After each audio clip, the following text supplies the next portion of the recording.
All right, we are at the point in the election where libertarians need to seriously consider the possibility that Gary Johnson, he's not going to pull a surprise victory and become president. Probably. So does Liberty and Liberty lovers double down on a protest vote, or do they choose between Donald Trump and Hillary Clinton? And if they choose the latter, which one best fits the party? With us now, it's editor-in-chief of Reason.com and Reason TV, Nick Gillespie. He's going to be debating economist and the founder of Libertarians for Trump, Walter Block, on this very topic in New York City tomorrow night. Welcome back, Nick. Thanks for having me. So there are quite a few libertarians who are making a case for Donald Trump. Walter Block, the noted economist and free marketeer, says that Donald Trump's foreign policy alone is reason enough to elect him because it'll be good for the economy and good for liberty. Is he out of his mind? I will say this much. I won't say who people should vote for. I know that I'm not going to vote for Donald Trump. I consider myself a libertarian, and if you believe in free trade, if you believe in immigration, in more open immigration, if you don't want if you don't want people to get rich based on their connections to government, if you like free speech, it's very hard to be pro Donald Trump under any circumstance. Okay, so free trade alone is a big one, and it's also something that economists talk about because it could spook the market if you have a president who's talking about 35% tariffs on certain countries for certain products.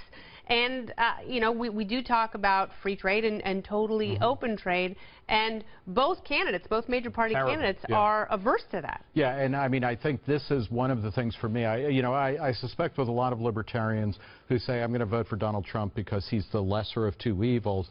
I kind of understand that, but then there's this larger question of why do you vote? Like, I don't vote because I think my vote is ultimately going to be the deciding factor. I vote to express my sensibilities, and in this race, Gary Johnson comes the closest to kind of embodying what I would like to see in government. Yeah. There is that. Will you be making the case for him tomorrow night in the debate? Yeah, yeah. Well, specifically, will you be? You know, this is an Oxford-style debate, so it's like the resolution is resolve libertarians should vote for Donald Trump. Yeah. I'm taking the negative of that, so I'll be throwing everything against the wall, and I'm hoping that a lot of it sticks.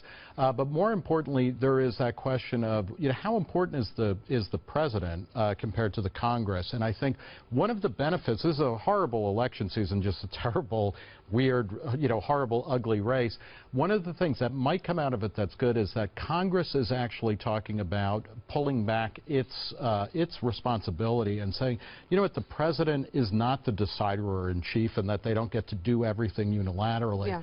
And I think that will be the play, whether Trump wins or more likely if Hillary Clinton wins, you're going to see a resurgent Congress that will not necessarily create gridlock, but will say, no, you know what, we really do need to build a consensus. Yeah, and push back because there's been so much power concentrated in the Oval Office by the last two administrations. Absolutely, and it's a Republican and a Democrat. Yeah. It's it's interesting that people like Mike Lee, a senator from Utah, Republican, is pushing the idea of a stronger Congress, that the executive branch needs to be hemmed in, and he starts that conversation by saying that George Bush had too much power when he was in office, and certainly Barack Obama has done that, and both Hillary Clinton and Donald Trump, that's part of their appeal, is that they are big personalities who will dictate how things get done. And more government means more power concentrated right there.